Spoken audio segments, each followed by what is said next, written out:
Hello everyone, I'm JT Fellows. I'm being joined now by Dr. Paul Jones, Interim President of Darton State College. Dr. Jones, good morning. Thanks for joining me today. Glad to join you, JT. Let's rewind the clock here to your first day on the job as Interim President. What was your first impression of the college? Well, I think that going back almost 4 weeks now, uh, great first impression. Obviously, the change was a significant change, and I was still trying to figure out where I was on day one. Uh, but I think in terms of my impression, the people were wonderful. I think I knew that I came to a place that people cared deeply about the institution. And I think people genuinely wanted to help get me off to a good start. So I felt really good about being here, although there was a great deal of anxiety upon my arrival, as you can imagine. Is there something in particular that you would like to accomplish here? Well, as I've told people from day one, my agenda is clear. It's to really help move Darton State College to the next level of excellence. I don't come with a hidden agenda. I come with an agenda really to help this institution and to build up on the foundation that has been built here. I think Dr. Sobrino had extraordinary vision. He certainly accomplished a great deal, and my hope is that I can contribute in some way in helping this institution move forward. Now, what's the difference between an interim president and president as far as duties and responsibilities are concerned? Well, good question, JT. I would say that as interim or the permanent president, you have the same rights, privileges, responsibilities as you would as a permanent president. I think the main difference is that as an interim, you know that your time is short, whatever that time frame would be, versus the permanent president, where you can begin to lay out an agenda that may take you into the next 3 or 5 years. That's not the case here. However, that doesn't mean that you come and put it in neutral. That you still want to make sure you're contributing to the institution and trying to move it forward. It's a unique opportunity, I think, for the institution when they have a interim president, because this is a time that we can examine our strengths and weaknesses and really begin to lay that foundation and address maybe some of the issues or challenges that we may have, so that as the next president comes in, you've done a good job of doing that. And you don't always have that luxury of doing that. So it's a real opportunity for, I think, the institution at this point in time. Now, I know you've been interim president before. Is there a lot of pressure for you in particular as being interim president? Well, again, as a senior administrator, you have, there's always pressure. I'm a former athlete, so I understand pressure quite well, and I've never ran from pressure. And so I would say that for me, I think it's a unique opportunity that I've had the first time and the second time. However, I don't feel any more pressure than I did in any other responsibilities or roles that I played over the last 20, 27, 28 years of my career. In November, it was announced that Southern Polytechnic State University and Kennesaw State University would be merging. Do you think there's a merger possible in Darton's future?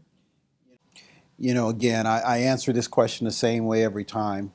There's no discussion that I've had with the Board of Regents or with the Chancellor, and I'm not going to spend my time focused on something that I don't have any control over. I think what we need to do at Darton State College is really to focus on the things that we can control and do the best possible job that we can do, so that whatever happens with Darton State College in the next 10, 15, whatever the time frame is, that they will do well by Darton State College. I think the key for all of us is to ensure that we're serving Southwest Georgia to the best of our ability. And that's what I want this institution to focus on, because quite frankly, I don't have any control over those things, and so I'm not going to stress about the what ifs. I'm going to spend my time in a positive way. Now, you hold an undergraduate degree in journalism. Do you feel like you ever get to use that degree now in your current profession? Absolutely.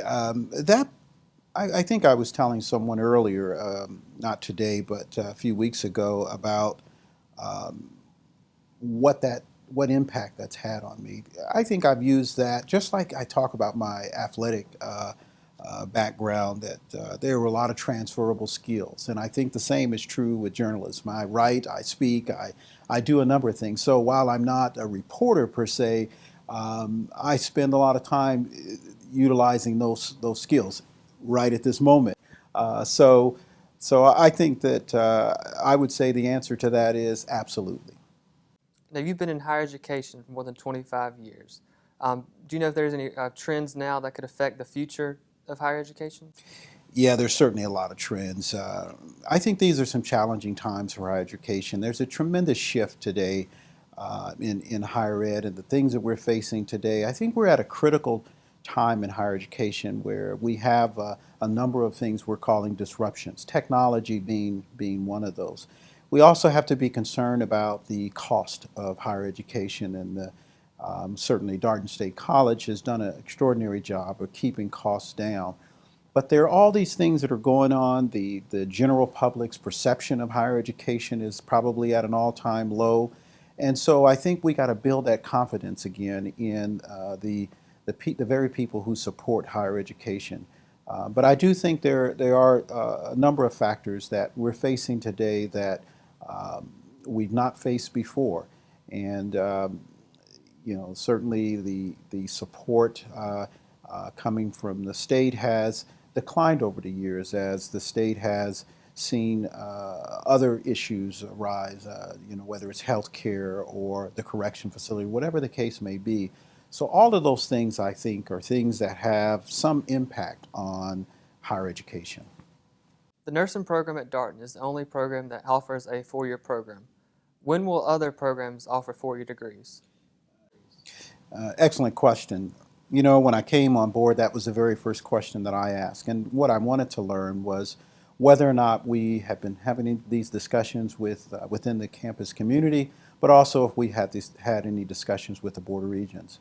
What I learned in conversations with a number of people is that we have submitted at least 2 additional baccalaureate programs, and they're at the proposal stage. And they're in the healthcare, health-related areas. I think part of it, and I think again, this is a really good opportunity, I think, for Darton State College, is to really take a moment to re-examine where we're going, what we'd like to do, what programs make the most sense for this institution going forward. So I think we want to have a lot of discussions. Certainly we can't do all things, and I think that's one of those trends that we've been able to do that for many, many years, but no longer can we do that. So whatever we do, let's do it at a high level of excellence. And so I want us to begin to have those conversations so we can really think about what makes the most sense. Where should we expend our resources going forward? But I do know those 2 programs are in the health-related area, and I believe they're respiratory care, respiratory care, and the health informatics program. Now, how long do you imagine you'll be here at Darton serving as the interim president? I don't know. I know that at least right now that I'll be here at a minimum of 1 year through the academic year, but I don't know. I think a lot of that depends on how we're able to address some of our challenges and begin to focus on what are those opportunities that we can address over the coming months. But at this particular time, I know at least I'm here 12 months. All right, we're going to end it right there. Dr. Paul Jones, thanks for joining me today. I appreciate your time. Thank you, JT. Appreciate it.